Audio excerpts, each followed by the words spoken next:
Öyle kaldı.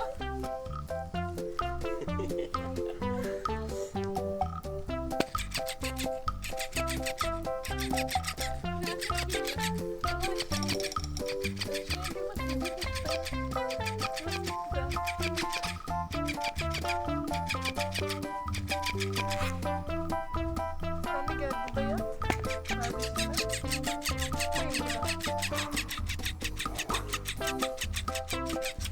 İçeri kapatsanız mesela yavruları.